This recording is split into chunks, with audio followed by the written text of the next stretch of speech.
हाँ जी बच्चों, हम लोग कर रहे थे चैप्टर नंबर 3। ये आपके हाफ ईयरलीज में भी और कुछ बच्चों के तो यूटी में भी आ रहे हैं फर्स्ट 5 चैप्टर्स। तो उसमें 3rd चैप्टर है हमारी बुक का, टीएस ग्रेवाल का। ठीक है, तो इसमें हमारी एक एक्रूअल एजम्पशन, हमने 2 एजम्पशन कर ली थी। एक हमने करी थी गोइंग कंसर्न। गोइंग कंसर्न क्या था कि बिजनेसमैन कभी भी ऐसा नहीं सोचता कि वो नियर फ्यूचर में बिजनेस को बंद कर देगा।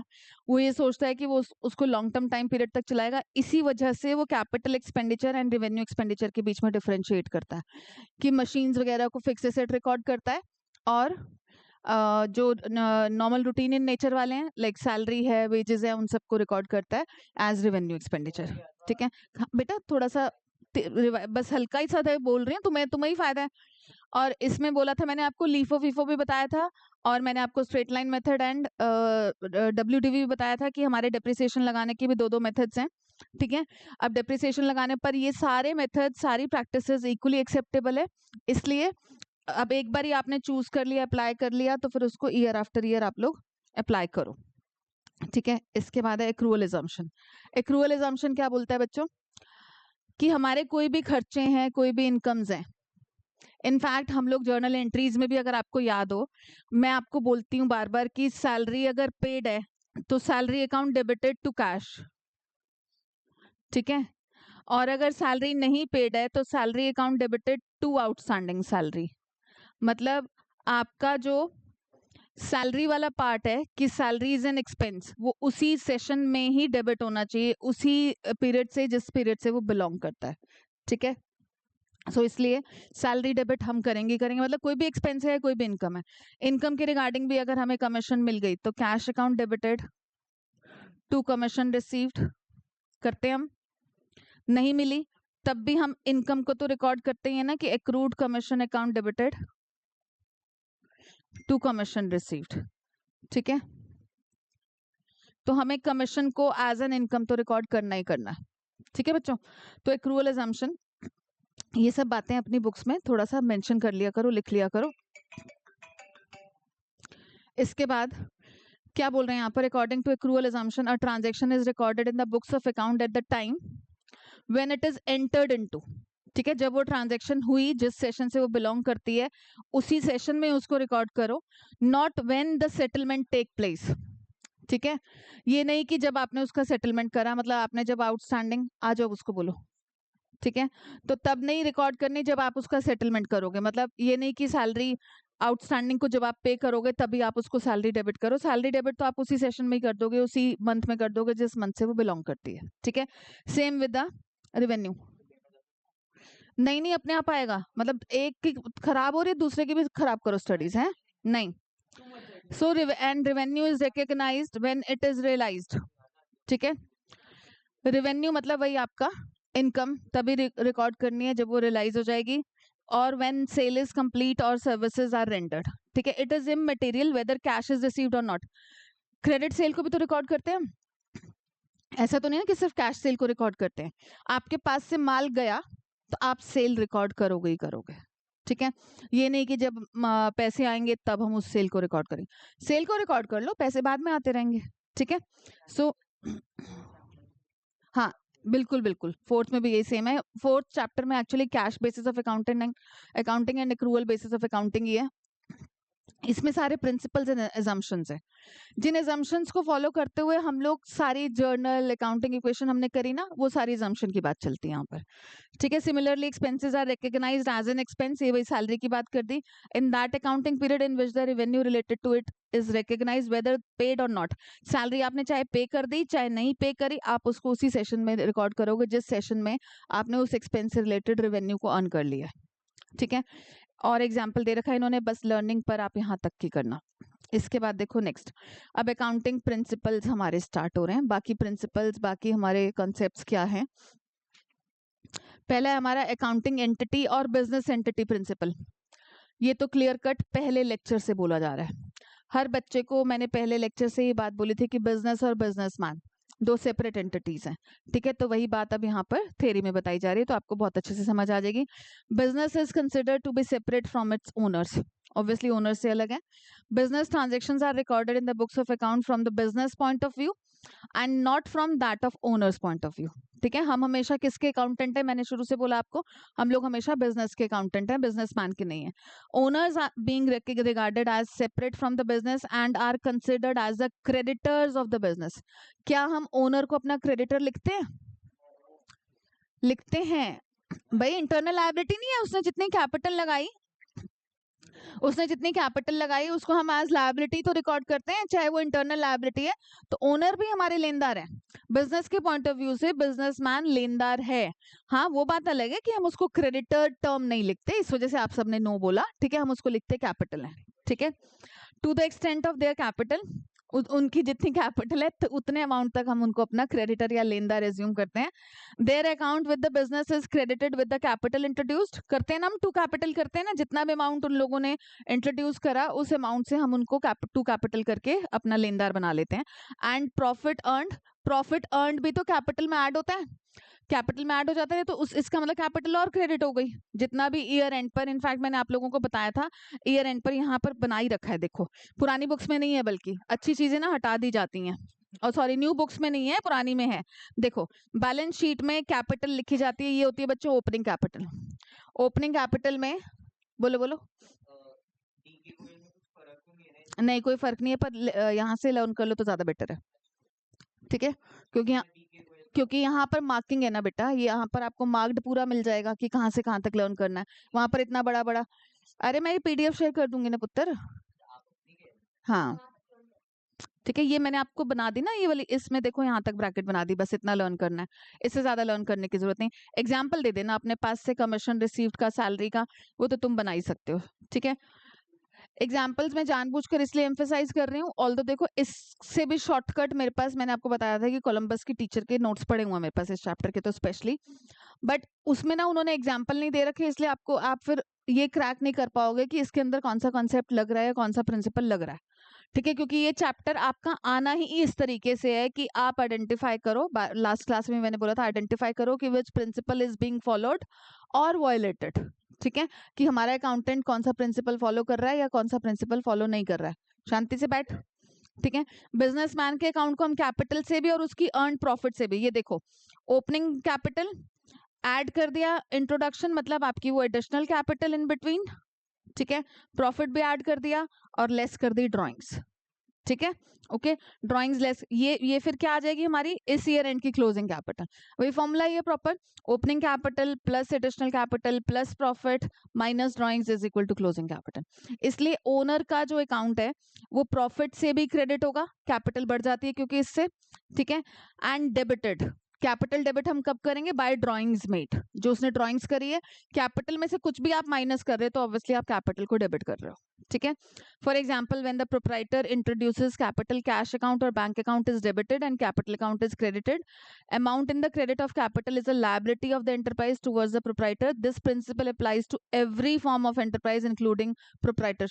हर तरह का फॉर्म ऑफ बिजनेस ऑर्गेनाइजेशन में, चाहे सोल प्रोप्राइटर है, चाहे पार्टनरशिप बिजनेस है, चाहे ज्वाइंट स्टॉक कंपनीज है, जॉइंट स्टॉक कंपनीज भी शेयर होल्डर्स जो शेयर्स परचेज करते हैं वो लोग भी अपनी बैलेंस शीट में शेयर कैपिटल लायबिलिटी में दिखाते हैं बच्चों, क्योंकि बिजनेस के पॉइंट ऑफ व्यू से अगेन उनका पैसा चाहे वापस होगा वाइंडिंग अप के टाइम पर, बिजनेस जब एंड अप हो जाएगा तब पैसा उनका चाहे वापस होगा, बट स्टिल वो लायबिलिटी में रिकॉर्ड होगा। यानी कि शेयर होल्डर्स, ओनर्स तो होते हैं नो डाउट, वो भी ओनर्स हैं, उनके वोटिंग राइट्स में, इनफैक्ट इक्विटी शेयर होल्डर्स के, तो प्रेफरेंस शेयर होल्डर्स के वोटिंग राइट्स नहीं होते, ठीक है, पर प्रेफरेंस शेयर होल्डर्स के वोटिंग राइट्स एक सिचुएशन में बन जाते हैं, पता है किसी को वो सिचुएशन, एक सिचुएशन में प्रेफरेंस शेयर होल्डर्स को वोटिंग राइट्स मिल जाते हैं, यस अच्छा, equity share holders preference share holders वाले सोर्सेज ऑफ बिजनेस फाइनेंस के चैप्टर पे नहीं गए, अच्छा चलो मैं बता देती हूँ, फिर वहां पर भी आपको हेल्प हो जाएगी। नहीं, वो तो एक्सटर्नल लायबिलिटी है बेटा, उसमें थोड़ा ना बिजनेस और बिजनेस एंटिटी की बात चल रही है, वो तो आउटसाइडर ही है लोन,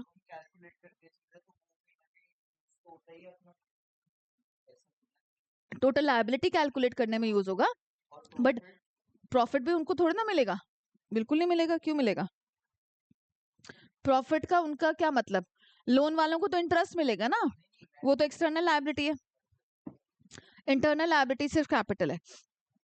अच्छा बता देती हूँ एक बात आपको जल्दी से, इक्विटी शेयर्स और प्रेफरेंस शेयर होल्डर्स में क्या डिफरेंस होता है? Preference share holders name itself ही बोल रहा है कि कुछ प्रेफरेंसेस मिलती होंगी, 2 प्रेफरेंसेस मिलती हैं इनको over the equity share holders only. ठीक है, जब ईयर एंड पर जितना प्रॉफिट बचता है, मतलब बाहर वालों के सारे खर्चे निपटाने के बाद, बैंक लोन पर इंटरेस्ट पे करने के बाद, सैलरीज वेजेस सब कुछ पे करने के बाद, ईयर एंड पर जो प्रॉफिट बचता है फाइनली, उसमें से पहले प्रेफरेंस शेयर होल्डर्स को डिविडेंड मिलता है, उसके बाद अगर प्रॉफिट बचेगा तो इक्विटी शेयर होल्डर्स को डिविडेंड मिलेगा। इसलिए इक्विटी शेयर होल्डर्स का आप इनफैक्ट बिजनेस स्टडीज के चैप्टर नंबर 7 में पहला फीचर ही शायद यही है, रेजिडुअल ओनर। रेजिडुअल का मतलब वो बचे खुचे के मालिक हैं। अब बचा खुचा करोड़ों में भी हो सकता है, बचा खुचा जीरो भी हो सकता है। ठीक है, उनके लिए हो सकता है कि इक्विटी शेयर होल्डर्स के लिए फाइनली ईयर एंड पर कुछ प्रॉफिट बचे ही नहीं, प्रेफरेंस शेयर होल्डर्स को देने के बाद खत्म हो गया प्रॉफिट। ठीक है, और दूसरा प्रेफरेंशियल राइट उनका क्या है? दूसरा प्रेफरेंशियल राइट ये होता है कि जब बिजनेस खत्म होता है, वाइंड अप होता है, तो उस मोमेंट पर, वाइंडिंग अप के टाइम पर, बाहर वालों के सारे लोन शोन, सारी लायबिलिटीज, एक्सटर्नल लायबिलिटीज सारी उतारने के बाद, एसेट्स बेचोगे ऑब्वियसली, एसेट्स बेचकर जो पैसा आया, एक्सटर्नल लायबिलिटीज सारी पे ऑफ करने के बाद जो पैसा बचता है, उसमें से पहले प्रेफरेंस शेयर कैपिटल रिटर्न होती है, और फिर उसके बाद अगर बचता है तो इक्विटी शेयर होल्डर्स की कैपिटल रिटर्न होती है। नहीं तो वो डूब जाएगी, अगर नहीं बचा तो वो डूब जाएगी। और प्रेफरेंस इक्विटी शेयर होल्डर्स के सिर्फ वोटिंग राइट्स होते हैं। प्रेफरेंस शेयर होल्डर्स के साथ तो मैं आपको बता देती हूँ एक बारी, मतलब कंपनी ने इशू निकाला अपना, जैसे ठीक है, आईपीओ पता होगा आपको, इनिशियल पब्लिक ऑफर होता है। ठीक है, कंपनी ने अपना आईपीओ निकाला, उस आईपीओ में उन्होंने for example 1 lakh equity shares निकाले और 50,000 प्रेफरेंस शेयर्स निकाले। अब आपकी विश है कि आप कौन सा वाला परचेज करना चाहते हो। ठीक है, हो सकता है कि दोनों का रेट भी सेम हो, दोनों 100 ईच के इशू हो रहे हो, पर प्रेफरेंस शेयर होल्डर्स ना दो टाइप के मतलब आप कह सकते हो कि 2 टाइप के कैरेक्टरिस्टिक्स उसमें मर्ज हैं। Preference share equity share holders के साथ ना कोई भी परसेंटेज अटैच्ड नहीं होती। प्रेफरेंस शेयर होल्डर्स के साथ फॉर एग्जांपल ध्यान से सुनना, 9% प्रेफरेंस शेयर कैपिटल पहले ही लिखा होगा, मतलब उनको पहले से ही इन्फॉर्म्ड है कि अगर प्रॉफिट बचेगा, ये भी बात है, अगर प्रॉफिट बचेगा तो आपको आपकी कैपिटल पर, फॉर एग्जांपल मैंने 50,000 के प्रेफरेंस शेयर्स खरीद लिए, तो मुझे 50,000 का 9% 4,500 रुपए ही मिलेगा, इससे ऊपर डिविडेंड नहीं मिलेगा मुझे। ठीक है, 1 साल में मुझे डिविडेंड इतना ही मिलेगा, इससे ज्यादा नहीं मिलेगा। अब 50,000 देने के बाद इन टोटल कंपनी का प्रॉफिट बचा था फॉर एग्जाम्पल 50 लाख, इनको तो सिर्फ 50,000 दिया, तो बाकी 4.5 लाख पर किसका राइट है? सॉरी बाकी 49,50,000 पर किसका राइट है? इक्विटी शेयर होल्डर्स का।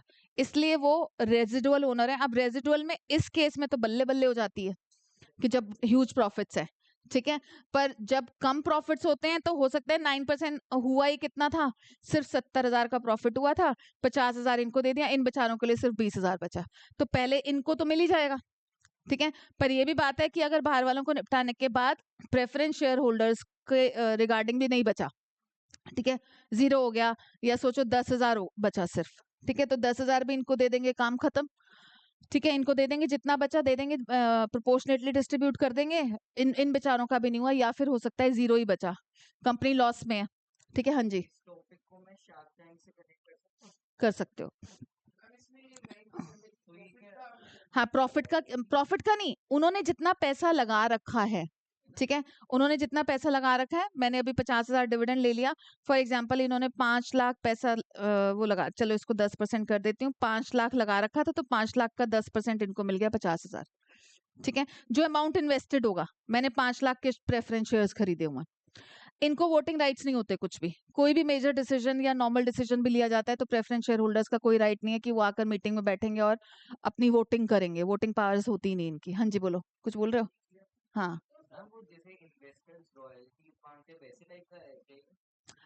हाँ, मतलब रॉयल्टी टाइप से होती है कि भाई अगर अच्छे अच्छे प्रॉफिट्स अर्न कर रहे हो तो फिर हाँ, हाँ, हाँ, हाँ, यस, ठीक है, तो अब देखो, अगर इक्विटी वालों के लिए नहीं बचा तो वो कुछ नहीं कह सकते, उनको कुछ और भी ऐसा नहीं होगा कि उनको 2 साल ना मिले, 3 साल, वो बेचारे चुप ही बैठे रह जाएंगे, कुछ नहीं बोल सकते वो।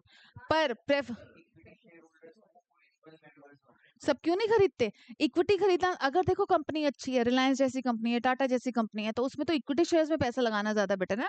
इसमें तो लिमिटेड ही मिलेगा। इसमें तो तुम चाहे करोड़ों कमाओ, अरबों कमाओ, तुम्हें मिलेगा 10%, इससे ऊपर नहीं मिलना। इक्विटी शेयर होल्डर्स तो खुद कंपनी के लोग हैं। हाँ, ओनर्स हैं, बिल्कुल ओनर्स हैं, प्रेफरेंस शेयर होल्डर्स नहीं होते ओनर्स, ठीक है ना। पैसा उनका इन्वेस्टेड है, पर उनके वोटिंग राइट्स नहीं है, तो उनकी कोई ओनरशिप वाली बात नहीं काउंट होती, ठीक है। पर इनको ना वोटिंग राइट्स मिल जाते हैं। कब? ये देखो, हाँ, तो ऐसे बोला जैसे इसको पता है। रीजन ये होता है कि अगर इनको 2 कंसेक्यूटिव ईयर्स इनको अगर डिविडेंड नहीं दिया गया, तो इनके भी वोटिंग राइट्स जनरेट हो जाएंगे, ठीक है।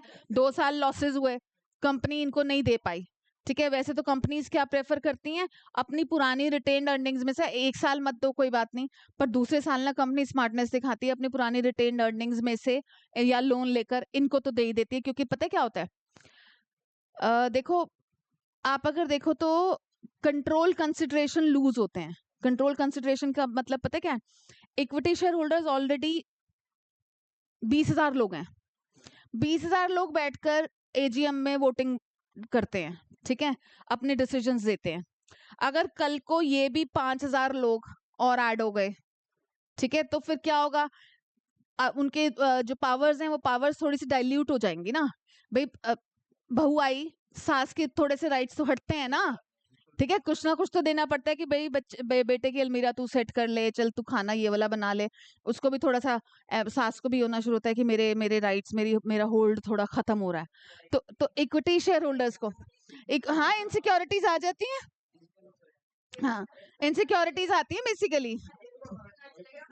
सुनो सुनो, अब इक्विटी शेयर होल्डर्स को भी वो लग रहा है कि भैया हमारा तो होल्ड कम हो जाएगा।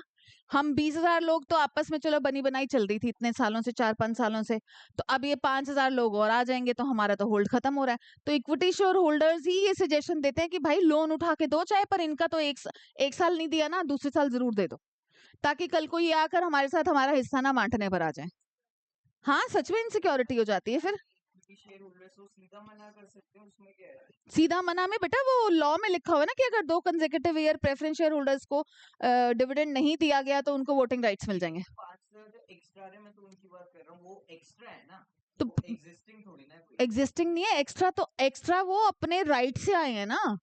हाँ, लॉ में राइट है ना, कंपनीज एक्ट में लिखा गया है कि अगर आपने प्रेफरेंस शेयर होल्डर्स को 2 साल लगातार डिविडेंड नहीं दिया, तो तीसरे साल से उनके भी वोटिंग राइट्स बन जाएंगे।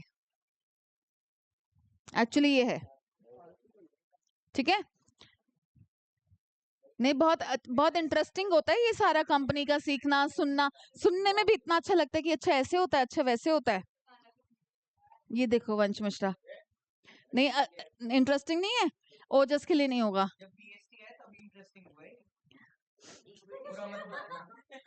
बेटा अकाउंटेंसी में तो इसकी जर्नल एंट्रीज करेगा 12th में आकर, शेयर्स इश्यू करेगा और इतना मजा आएगा तेरे को। चुप रह।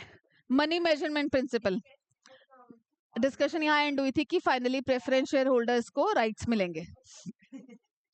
मनी मेजरमेंट प्रिंसिपल, ये भी हम शुरू से बोलते आए हैं, only those transactions can be recorded which can be measured in terms of money, ठीक है। Transactions and events that can be measured in money terms are recorded in the books of account. ये भी एक principal है, इस वजह से हम ऐसा करते हैं, ठीक है। स्टेटिंग differently, money is the common denominator in recording and reporting the transaction, पर इसकी वजह से 2 मेजर लिमिटेशंस भी बन जाती हैं। बहुत सारी ऐसी ट्रांजेक्शन होती हैं जो कि बहुत बहुत इंपॉर्टेंट होती हैं। For example human resources with enterprise are important, very important, पर हम ये नहीं शो कर सकते कि भैया हमारे ह्यूमन रिसोर्सेज, हमारे लेबर, हमारे वर्कर हमारे लिए बहुत ज्यादा इंपॉर्टेंट है, ठीक है। क्या लिखोगे, मतलब आपका स्टाफ बहुत एफिशिएंट है, क्या लिखोगे उसको? क्या बताओ, जर्नल एंट्री बताओ। ये मम्मी की चप्पल आई और वो बनते हैं ना, इसके ऊपर मीम्स बनते हैं, चप्पल अकाउंट डेबिटेड और समथिंग, ऐसा थोड़ा ना लिखोगे बैठ के, है ना। चप्पल आई और इज्जत गई, तो अब क्या लिखोगे? स्टाफ अच्छा, अब कैसे बनेगी, कैसे?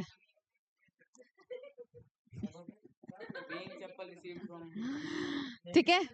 और मनी की स्टैटिक वैल्यू है, तो इस वजह से कई बार तुमको उसकी वैल्यू एग्जैक्टली ट्रांजैक्शन डेट पर नहीं पता होता है ना। पहले तुम लोगों ने सुना होगा अपने मॉम डैड से, यार हमारे टाइम में तो 50 पैसे का ब्रेड पकोड़ा मिलता था। हाँ, ठीक है ना, पर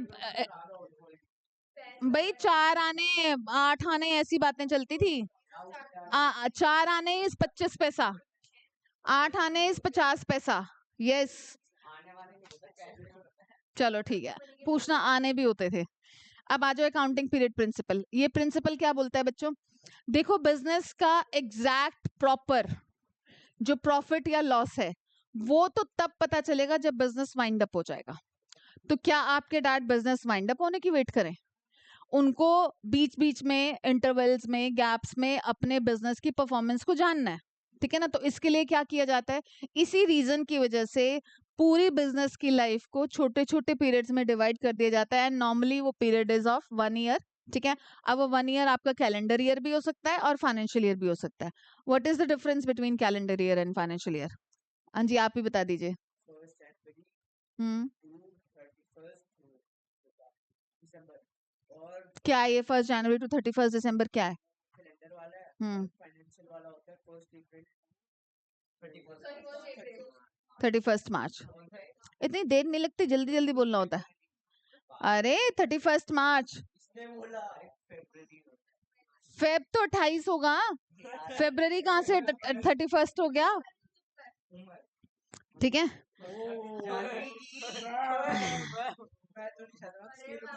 देखो the life of an enterprise, बस बस चुप हो जाओ सब।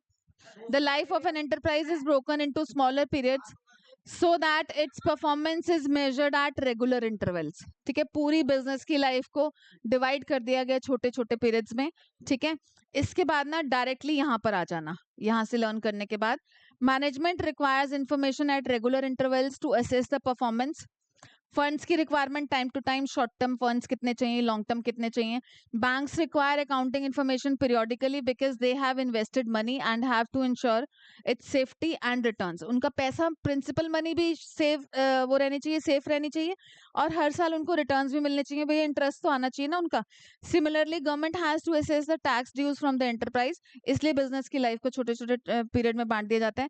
इन view of the above the life of enterprise is broken into smaller periods usually 1 year which is termed as accounting period. तो अकाउंटिंग पीरियड प्रिंसिपल यही बोलता है कि बिजनेस की पूरी लाइफ को हमने छोटे छोटे पीरियड्स में डिवाइड कर दिया। नहीं, अच्छा लग रहा है मुझे। Full disclosure principle. Full disclosure principle क्या कहता है कि आपको अपने बिजनेस की बुक्स में सारे मटेरियल इंपॉर्टेंट फैक्ट्स को डिस्क्लोज करना है, फुल्ली डिस्क्लोज करना है, ठीक है? फुल डिस्क्लोजर का मतलब ही यही है कि फुल्ली डिस्क्लोज करना है। अब इस फुल डिस्क्लोजर प्रिंसिपल का आपके टीचर आपसे एक्सेप्शन भी पूछ सकते हैं, ठीक है? तो एक्सेप्शन कौन सा वाला प्रिंसिपल है? एक्सेप्शन है मटेरियलिटी प्रिंसिपल। इसके अगेंस्ट में तो उसका लिमिटेशन ही था कि वो क्या कहते हैं आधी अधूरी इंफॉर्मेशन वाली को। हाँ तो वो मटेरियलिटी प्रिंसिपल है ना। नहीं मैं फुल डिस्क्लोजर की बात कर रहा हूँ, वो तो उसको कॉन्ट्राडिक्ट करता है। हाँ तो कॉन्ट्राडिक्टरी है ना, ये इसका एक्सेप्शन है। एक्सेप्शनल केसेस भी होते हैं ना कि कुछ इन्फॉर्मेशन ऐसी होती हैं जो इमटेरियल है। अभी 5 रुपए की पेंसिल को डिस्क्लोज करने की क्या जरूरत है? इसमें वो लिमिटेशन है। हाँ देखो सुनो ध्यान से। There should be complete and understandable reporting on the financial statements of all significant information. जितनी भी इंपॉर्टेंट वाली सिग्निफिकेंट वाली इन्फॉर्मेशन है ना, it should be disclosed relating to economic affair of the entity. Apart from legal requirements, good accounting practices requires all material and significant information to be disclosed. ठीक है? Disclosure of material information will result in definitely better understanding. For example, the reason of low turnover बताओ ना कि इस साल turnover low क्यों है? अब turnover भी मैंने आप लोगों को शायद बता रखा है। turnover क्या होता है? कहते हैं ना कि उसका तो इतने कर, हाँ, it's not profit, it's sales। कि इसका तो इतना टर्नओवर है बोलते हैं ना लोग, वो सिर्फ सेल्स है, अभी उसमें से एक्सपेंसेस माइनस होने हैं, प्रॉफिट नहीं है उसका वो, ठीक है? मटेरियलिटी प्रिंसिपल क्या कहता है कि नहीं भैया हर छोटी छोटी टिटबिट वाली बातों को मत डिस्क्लोज करो बैठकर, ठीक है? जो इंपॉर्टेंट है चीजें सिर्फ उनको डिस्क्लोज करो। तो मटेरियलिटी प्रिंसिपल ये बोलता है कि an item should be regarded as material if there is a reason to believe that knowledge of it would influence the decision of an informed investor। ठीक है, मतलब अगर वो किसी भी इन्वेस्टर किसी भी यूजर के डिसीजन पर इम्पैक्ट डालता है तो उसको जरूर डिस्क्लोज करो, ठीक है, नहीं तो कल को वो बंदा बोलेगा, मतलब क्रेडिटर के रिगार्डिंग तुमने उसको कोई इन्फॉर्मेशन चाहिए थी कि भैया इन लोगों के पास कितनी एसेट है, या इन लोगों ने कितना बिल्डिंग फर्नीचर किस पर कितना स्पेंड किया। अब वो क्रेडिटर के रिगार्डिंग क्या कहानी बनेगी, भाई क्रेडिटर को जाननी है कि इनके पास एसेट कितनी है, ठीक है। अब तुमने एसेट ही डिस्क्लोज नहीं करी, ठीक है, तो फिर अब उसको हमारी क्रेडिट वर्दीनेस कैसे पता चलेगी? क्या हम इस लायक हैं कि कल को अगर हमारा बिजनेस अच्छे से नहीं भी चला या प्रॉब्लम हो गई, तो इन दैट केस क्रेडिटर ये सोचेगा ना कि भैया मैं तो इनके पास तो बड़ी सारी एसेट है, मैं बिल्डिंग बेच लूंगा, मैं मशीनरी बेच लूंगा, मैं तो अपने पैसे वसूल कर लूंगा। तो आपने अगर बिल्डिंग बना रखी है, बिल्डिंग पर कोई रेनोवेशन करी, तो उसको डिस्क्लोज करो, ठीक है। तो इम्पोर्टेंट कोई भी कंटेंट जो किसी भी यूजर के डिसीजन पर इम्पैक्ट डालता है, दैट शुड बी डिस्क्लोज्ड, ठीक है। क्या कह रहे हैं?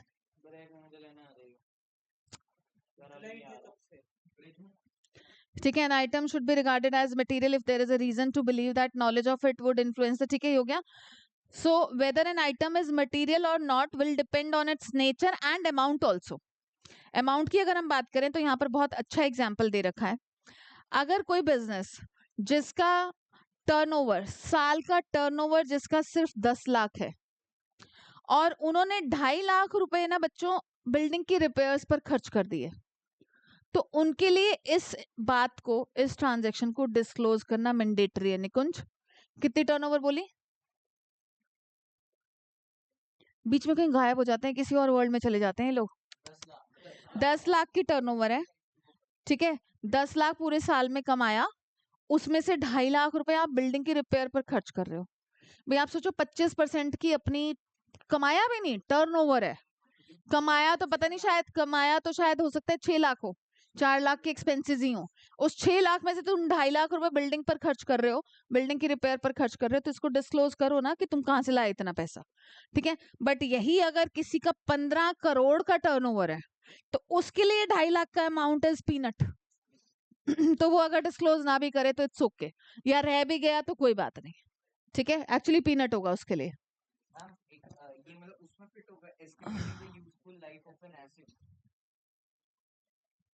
नहीं, बट ये जो पॉइंट मैंने बोला वो इस पॉइंट में एग्जांपल बन सकता है, क्योंकि ये एक्सेप्शन ही होगा अगर आप कह रहे हो कि ये एक्सेप्शन नहीं, पर यूजफुल लाइफ को एस्टिमेट करना मटेरियलिटी,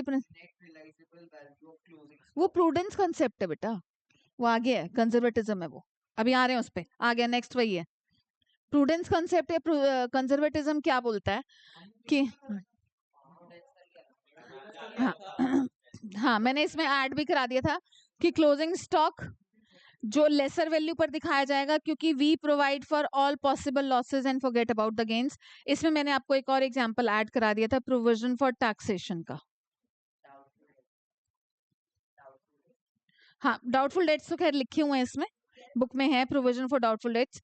भाई हम टैक्स के लिए भी अमाउंट ना पहले से ही प्रोवाइड करके चलते हैं, साइड रख के चलते हैं, क्योंकि हमें पता है टैक्स जाना तो है। एम रैंडम कुछ रफली रख लो अमाउंट, 10,000 15,000 आपको दिख रहा है कि हर साल अगर 10,000 जा रहा है, तो आप 10,000 रख लो या 15,000 रख लो, पर कुछ अमाउंट साइडलाइन कर लो। आपको पता है कि ये खर्चा होगा ही होगा, बट आपको उसका एग्जैक्ट अमाउंट नहीं पता। आपको पता है, ये चीज मैं आपको आगे जाके कराऊंगी भी। What is the difference between provision and reserve? Provisions में भी हम अमाउंट साइडलाइन करते हैं, ठीक है, एंड रिजर्व्स में भी करते हैं, तो दोनों में क्या डिफरेंस है पता है? कोई ट्राई कर सकता है? नमन, अपनी कुछ आलतू फालतू सी चीजें, कुछ बातें, कुछ बोलना चाहता हूँ। नहीं, सही बोलता है तो। प्रोविजन और रिजर्व में क्या डिफरेंस हो?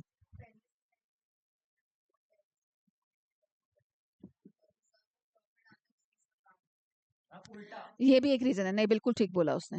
प्रोविजंस को मेंटेन करना मैंडेटरी होता है, मतलब प्रॉफिट हो ना हो प्रोविजंस आप मेंटेन करोगे, ठीक है। रिजर्व्स को मेंटेन करना मैंडेटरी नहीं, मतलब आप सोचो घर में खाने के पैसे नहीं है और आप सेविंग कर रहे हो, ठीक है, प्रॉफिट बचेगा तो रिजर्व मेंटेन करोगे ना। पर आपको पता है एक चीज और, इसका जो मेन डेफिनेशन है, डिफरेंस है बिटवीन प्रोविजन एंड रिजर्व, वो क्या है? Provisions are maintained for known liabilities, मतलब हमें पता है कि हमारी वो टैक्स की लायबिलिटी बनेगी ही बनेगी, बट हमें उसका एग्जैक्ट अमाउंट नहीं पता। And reserves are maintained for unknown liabilities. घर में सेविंग आप क्यों करते हो? इसलिए करते हो ना कि पता नहीं यार कल को कोई दुख, कोई प्रॉब्लम, कोई दिक्कत ना आ जाए, तो हमें सेव करना चाहिए। तो reserves are basically the saving वाला पार्ट, ठीक है ये भी सेविंग, पर इन सेविंग के रिगार्डिंग मतलब आपकी मम्मा ने पैसे साइड कर दिए कि आपकी ट्यूशन फीस जानी है, तो वो प्रोविजन है, उनको पता है कि ट्यूशन फीस जानी है, आज नहीं तो कल जानी है, तो पहले से ही पैसे साइड कर दो, ठीक है। या आपकी स्कूल फीस जानी है, या आपका कुछ भी आपका चल रहा है, आप मम्मा को पता है, तो that would be a provision. अब भगवान ना करे कहीं कुछ तुम लोगों ने कोई हाथ पैर जैसे सिद्धक तुड़वा के बैठा है, वो तो उसके लिए रिजर्व किया हुआ था मम्मा ने, ठीक है, कि भैया ये सिद्धक का तो कोई भरोसा नहीं, हर थोड़े टाइम बाद ये पैर तुड़वा लेता है, तो 5-10 हजार रुपए का तो इसका उस पर खर्चा हो जाता है। यस बोलो। हाँ, भगवान सबको सलामत रखे। चलो नेक्स्ट, कॉस्ट कंसेप्ट है हिस्टोरिकल कॉस्ट प्रिंसिपल। ये क्या कहता है बच्चों, हमको एसेट को हमेशा जिस प्राइस पर हमने उसको एक्वायर करा की बात को अगर मैं बोलूं, आप लोगों को पता है कि अगर हमने बिल्डिंग खरीदी और बिल्डिंग को खरीदते ही उसके ऊपर कुछ रजिस्ट्रेशन चार्जेस आ गए, तो उसके लिए भी हम बिल्डिंग ही डेबिट करते हैं ना। मतलब उस एसेट को एक्वायर करने के रिगार्डिंग अगर मैं बोलूं कि कोई फर्नीचर खरीदा और फर्नीचर को खरीदते ही उसके ऊपर कोई कैरेज, कोई भाड़ा लग गया, तो वो भी उसे फर्नीचर ही डेबिट होगा, ठीक है। तो कोई भी एसेट जो हमने एक्वायर करने में हमारा जितना खर्चा हुआ, ठीक है, वो सब कुछ हम रिकॉर्ड करेंगे अपनी बुक्स में, ठीक है। पर ये है कि हम लोग इसको सिस्टमैटिकली रिड्यूस करते जाएंगे बाय चार्जिंग डिप्रिसिएशन, ठीक है। बट अदरवाइज क्या होगा कि आप ये नहीं कि अच्छा हमारे फर्नीचर की वैल्यू है, हमारी इस मशीनरी की आज मार्केट में वैल्यू हमने खरीदी थी 5 लाख और हो गई है 10 लाख, तो ये नहीं कि आप पलट के उसको 10 लाख पे लिख दोगे, आप 5 लाख में भी रादर आप डिप्रिशिएट कर रहे हो हर साल, ठीक है। हमने बेचनी थोड़ी ना है बच्चों। अब सोचो हम इस मकान में रह रहे हैं, अगर फॉर एग्जाम्पल डैडी ने ये मकान 1978-79 में फाइनली पूरा बन गया था, ठीक है, जब मैं पैदा हुई थी। हाँ आप इतने ही होंगे। ठीक है, नहीं तो मैं तो कई बार सर को बोलती हूँ, मेरी किस्मत का देखो 79 में आए हो आप इस मकान में, जब मैं पैदा हुई, मैं इस दुनिया में आई तो आप लोग यहाँ आए, आपको मकान मिला, ठीक है। तो किसी का लगाना है। तो अब क्या है कि उस टाइम पर तो 1 लाख या 2 लाख रुपए में बन गया होगा, 5 लाख में बन गया होगा ये मकान, आज 5 करोड़ वैल्यू है, ठीक है। तो हाँ, तो जेन्युइनली तो मतलब अब क्या, जब तक हम रह रहे हैं तब तक चाहे वो 5 लाख है चाहे 5 करोड़ है, कोई मतलब थोड़ी ना है उस चीज का। नहीं बेटा, लैंड और बिल्डिंग की वैल्यू तो नॉर्मली बढ़ती है, स्पेशली मेट्रो सिटीज में, ठीक है। तो हमें मार्केट वैल्यू को नहीं कंसिडर करना, मार्केट वैल्यू तो चेंज होती रहेगी with the passage of time, पर अकाउंटिंग पर्पसेस के लिए हम लोग अपनी बुक्स में क्या करते हैं कि हमने जिस वैल्यू पर उसको परचेज करा रादर माइनस कर देते हैं depreciation provided up to date, ठीक है। इसके बाद नेक्स्ट है हमारा मैचिंग कॉन्सेप्ट और मैचिंग प्रिंसिपल। ये क्या बोलता है कि आपने जो भी रेवेन्यूज अर्न करे, उन रेवेन्यूज अर्न करने में आपके जितने खर्चे आए, आप उसको कंसिडर करो उसी सेशन में ही। ये नहीं कि भैया कमाया तो अभी तो खर्चे हम बाद में देखेंगे, ठीक है। तो मतलब आपको प्रॉफिट देखना है फाइनली, कि आपका रेवेन्यू माइनस एक्सपेंस, ठीक है। So profit earned by the business during a period can be correctly measured only when the revenue earned during the period is matched with the expenditure. भाई खर्चों को minus करो तभी उस इनकम का पता चलेगा, ठीक है। अभी बताती हूँ, रुक जाओ। तो सारे outstanding expenses and prepaid expenses सबको कंसिडर करो। मैं खत्म करने जा रही हूँ चैप्टर, ध्यान से सुन लो फटाफट। डुअल एस्पेक्ट क्या बोलता है कि हर एक ट्रांजैक्शन के 2 एस्पेक्ट हैं, डेबिट और क्रेडिट दोनों होंगे, और हमेशा इक्वल अमाउंट से होंगे, और वाइस वर्सा, चाहे आपका डेबिट में 2 हो और क्रेडिट में 1 हो, पर अमाउंट इक्वल ही होगा, ठीक है। ये चीज आप बहुत अच्छे से जानते हो, ये रहा वाइस वर्सा, ठीक है। इसके बाद रेवेन्यू रिकॉग्निशन, बस रेवेन्यू रिकॉग्निशन के बाद वेरीफाइबल है बेटा, ये खत्म हो जाएगा। रेवेन्यू रिकॉग्निशन कॉन्सेप्ट ये वही वाला है हमारा कि हम अपनी सेल को कब रिकॉग्नाइज करेंगे बच्चों, जब हमारे पास से गुड्स चली जाएंगी। मतलब मैंने आपको पहले भी एग्जांपल दिया था इसका। फॉर एग्जांपल मई में हमने माल बेचा, पेमेंट जाकर आई जुलाई में, तो क्या हम उस सेल को जुलाई में रिकॉर्ड करें? नहीं ना, एज क्रेडिट सेल आप उसको मई में रिकॉर्ड कर लो, रेवेन्यू को तो रिकॉग्नाइज कर लो, पैसा जब मिलेगा सो मिलेगा, पर रेवेन्यू तो रिकॉग्नाइज कर लो कि हमारा इतने का माल बिक गया। और आपको किसी भी गुड्स की सेल के रिगार्डिंग एडवांस मिल गया फरवरी में और माल आपने बेचा जाकर जून में, तो तब वो सेल कब रिकॉर्ड होनी चाहिए? जून में। आपका माल आपके पास से जब जाएगा तभी आप उस रेवेन्यू को रिकॉग्नाइज करोगे, उस सेल को रिकॉग्नाइज करोगे। ये नहीं कि भैया पेमेंट जब आएगी तब हम उसको रिकॉग्नाइज करेंगे। तो रेवेन्यू रिकॉग्निशन कॉन्सेप्ट क्या कहता है कि हम लोगों को कोई भी ट्रांजेक्शन हमने एंटर कर ली, उसकी ऑब्लिगेशन क्रिएट हो गई, ठीक है, माल उधार पर बेचा तो उसकी ऑब्लिगेशन तो क्रिएट हो गई ना कि सामने वाला बंदा हमें पैसे देगा, ठीक है। तो it is to be noted that recognising revenue and receipt of an amount are two separate aspects. Amount जब भी मर्जी मिलता रहे, पर हम उसको तभी रिकॉर्ड कर लेंगे जब जिस मोमेंट पर हमने माल बेचा। वही एग्जाम्पल इन्होंने यहाँ पर दे रखा है कि फेब में हुआ, अप्रैल में हुआ, आपका फाइनली जब माल गया, उस आप अपनी लैंग्वेज में बनाकर एग्जाम्पल लिख सकते हो। Next one and last one, verifiable objective concept. ये कॉन्सेप्ट क्या कहता है कि हमारे सारे अकाउंटिंग के जो रिकॉर्ड्स हैं, these should be free from personal biasedness. इसीलिए हम लोग, मतलब हम उसको वेरीफाई कर सकें, वेरीफाई करने के लिए हमारे पास बहुत सारे सपोर्टिंग डॉक्यूमेंट्स होते हैं। It can be cash memo, invoices, sales bills, कुछ भी, ठीक है। एवं नहीं कुछ भी हवाओं में रिकॉर्ड हो गया और आपके पास उसका कुछ प्रूफ नहीं है, हमारे पास उसके एविडेंसेस होने चाहिए, ठीक है। तो measurements that are based on verifiable evidences are regarded as objective. It means all accounting transaction should be evidenced and supported by the business documents, and these documents can be, कोई छोटी मोटी slip भी हो सकती है, ठीक है। कई बार देखते हो आप लोग, गेट पर एंट्री होती है तो आप लोगों को रिसिप्ट दे देते हैं कि इतना माल आ गया, इतना माल चला गया, वो भी हो सकती है। कोई ना कोई सपोर्टिंग डॉक्यूमेंट वाउचर होना चाहिए। ओके बच्चों, जिन स्कूल्स में ये अकाउंटिंग स्टैंडर्ड्स कराएंगे मुझे वो बच्चे बता देंगे, मैं आपको करा दूंगी। अदरवाइज ऑलमोस्ट स्कूल्स में सिर्फ यहीं तक कराया जाता है, ठीक है। ओके बच्चों, बाय।